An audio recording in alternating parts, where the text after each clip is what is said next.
माननीय सभापति महोदय, आपने मुझे आपके भी 10 मिनट है, 10 मिनट में 20 लिखे, 20 4 बजे बोलेंगे। वो वापिस चेंज हो गए, वापिस चेंज हो गए। 10 मिनट है। ये क्या बात? Please 10 minute.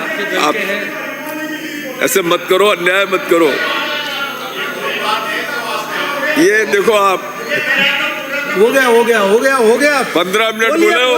बोलिए आप बोलिए। माननीय सभापति महोदय, आपने मुझे विनियोग विधेयक एवं वित्त विधेयक 2025 पर बोलने का अवसर प्रदान किया, आपका आभार। माननीय अध्यक्ष महोदय, सभापति महोदय, हमारे 2 बजट अभी तक पारित हुए।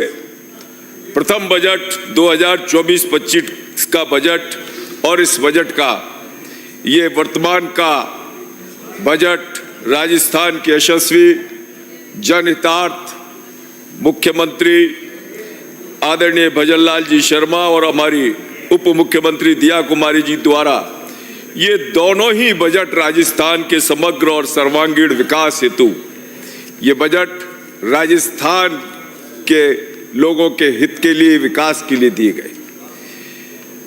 पहला बजट 2024 को जब दिया गया तो माननीय दिया कुमारी जी ने सरकार के पहले ही बजट में जो अपार घोषणाएं की, और वो बम्पर घोषणाओं को देखकर ये लोग बहुत चकित हो गए, अचरज में आ गए कि पहले बजट में इतनी बम्पर घोषणाएं।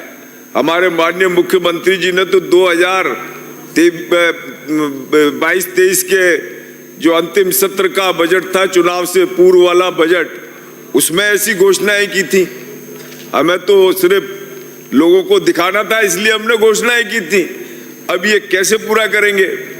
लेकिन अब इनके दिल से पूछो, ये यहाँ बैठे हुए हैं, वास्तव में यदि बजट पर संकल्पबद्धता के साथ काम हुआ है साल भर के अंदर, तो निश्चित रूप से ये अचरज से हमारी ओर देख रहे हैं। और यहाँ सदन में चाहे कुछ भी बोलते हो, लेकिन इनको धरातल पर जब हमारी घोषणाएं सारी क्रियान्वित होती हुई नजर आती है, तो ये हमें शाबाशी भी देते हैं, मुख्यमंत्री जी की प्रशंसा भी करते हैं। हमने घोषणा पत्र के 58% और बजट घोषणाओं के 73% वादों को पूर्ण कर ये सिद्ध किया है कि हमारी कथनी में और करनी में कोई अंतर नहीं है। सभापति महोदय, बताना जरूरी हो जाता है यहाँ कि 2018 से 2023 तक 5 वर्ष में इन्होंने जो बजट घोषणाएं की थी, उनका हश्र क्या हुआ हम भी जानते हैं, प्रदेश भी जानता है, और सारे लोग जानते हैं कि इनके खाने के दांत अलग है और इनके दिखाने के दांत अलग है। और यहाँ खड़े होकर जो अपना ये राग अलाप रहे, उनमें कितनी सच्चाई है, कितनी वास्तविकता है, ये तो आपका ज़मीर जानता है। पर मैं ये बताना चाहता हूं कि प्रदेश की जनता बहुत अच्छी तरीके से वाकिफ है आपके असली चेहरे से, आपकी वास्तविकता से, कि आप करते क्या है और दिखाते क्या है। क्योंकि 5 साल भुगता है उन्होंने आपको। आपने 2023 का चुनाव आते आते नारा दिया 5 साल बेमिसाल, और आपके 5 साल बेमिसाल के इस नारे की राजस्थान की जनता ने हवा निकाल दी। आपको धूल चटाते हुए राजस्थान की आम आवाम ने आपको जो जिस तरीके का मैंडेट हमको मिला, तो निश्चित रूप से आपको आपके आईने में उन्होंने आपकी असली शक्ल दिखा दी कि आपने क्या किया राजस्थान वासियों के लिए। आपने 5 साल तक झूठे वादे घोषणाएं करे, लोगों को भरमाने का प्रयास किया। चुनाव आते आते आपने अंतिम बजट में ऐसी अपार घोषणाएं कर दी जिनके कोई सिर था, ना पैर, ना हाथ, सिर्फ घोषणाएं। सोचा जादूगर की जादूगरी चल जाएगी, लेकिन लोग इस बार आपके झांसे में नहीं आए। आप लोगों को ये संदेश देना चाहते थे राजस्थान की जनता को कि हमें जिता दोगे तो ये रेवड़ियां हम आपको बांटेंगे। लेकिन कांट की हांडी एक बार चढ़ती है माननीय धारीवाल साहब, बार बार नहीं चढ़ती है। लोगों ने आपके सत्ता के गुरूर को धराशायी कर दिया। आपका जो अंतिम बजट था आपकी विदाई से पूर्व, उसका क्या हाल था ये मैं सदन में बताना चाहता हूं। ये गलत बात है, कोटा वालों की सुनो आप दोनों। वर्ष 2022-23 में माननीय धारीवाल साहब 3,55,222 करोड़ 83,06,000 की राशि खर्च करने की अनुमति आपने सदन में पारित कराई थी। धारीवाल साहब अपने साथी की सुनो। तब आप केंद्र सरकार को लेकर बहुत परेशान थे, आपकी रातों की नींद हराम थी, और वो तो अब भी है। अब मान लिया भजनलाल जी की सरकार से आपकी नींद हराम है।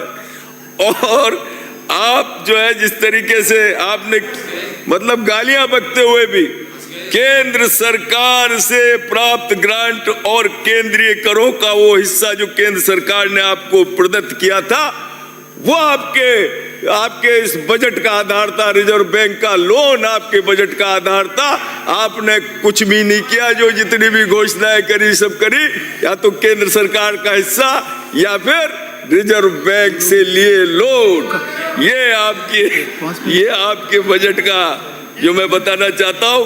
और आपके सदन के नेताजी माननीय गहलोत साहब को बांध के रख दिया, और क्या कर सकते थे? इतने ज्यादा और क्या कर, होटलों में रख दिया, और क्या कर सकते थे? 5 स्टार होटल घुमा दिया।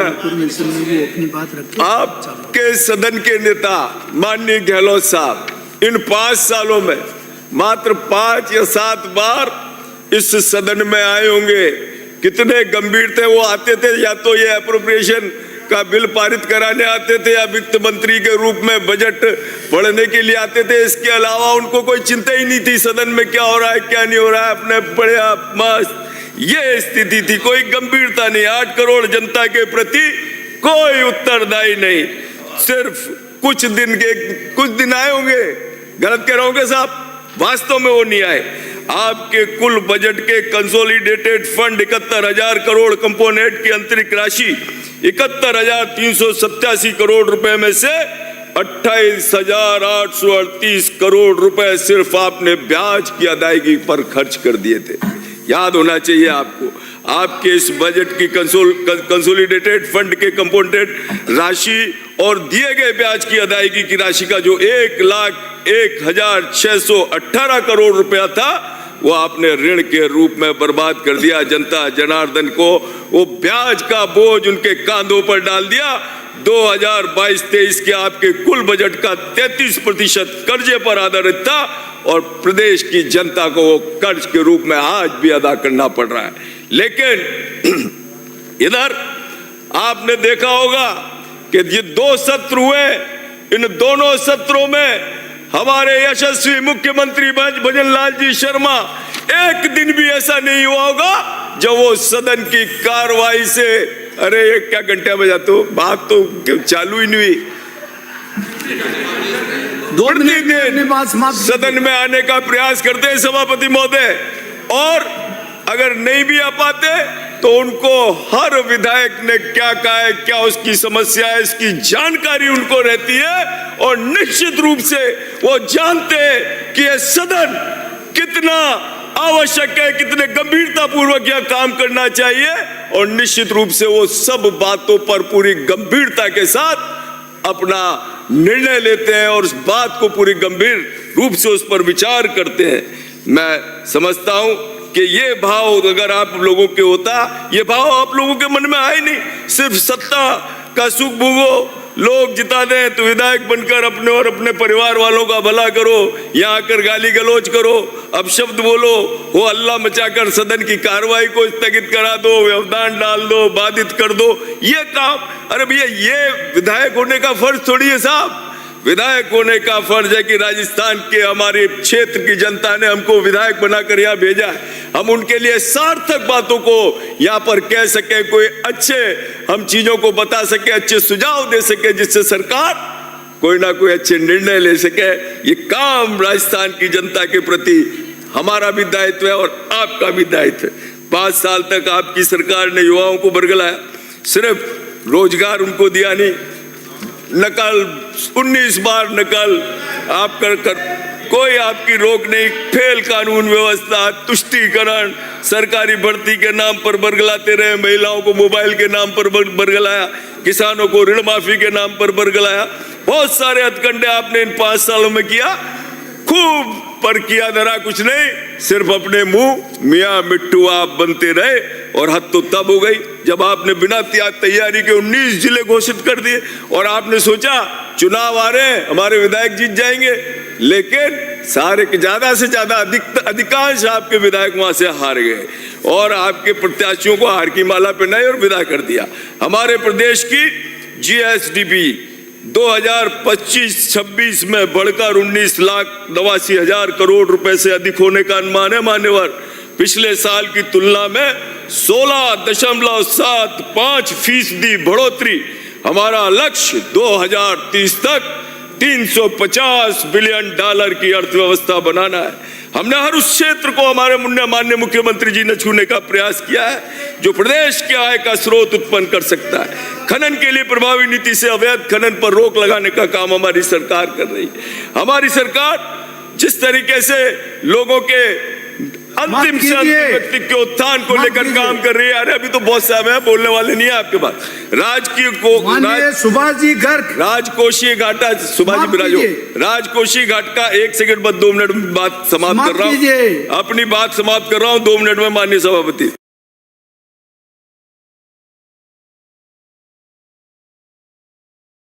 राजकोषीय घाटा हमारी जीएसडीपी का 4.25% रहने का अनुमान है, जो FRBM अधिनियम के तहत अनुमत सीमा में। हमने जनता पर करों का कोई बोझ नहीं डाला माननीय। 1 सेकंड सभापति, जरूरी बात बता रहा हूं उनको। इसके बावजूद भी कुशल वित्तीय प्रबंधन से घाटा सीमा में बना के रखा है। देनदारी हमारी जीएसडीपी का आपने मुझे 36.5% का अनुमान है माननीय सभापति महोदय, जो 38.2% की अनुमत है। धन्यवाद सभापति महोदय। मैं आपका ध्यान, आपके माध्यम सरकार का ध्यान आकर्षित करना चाहता हूं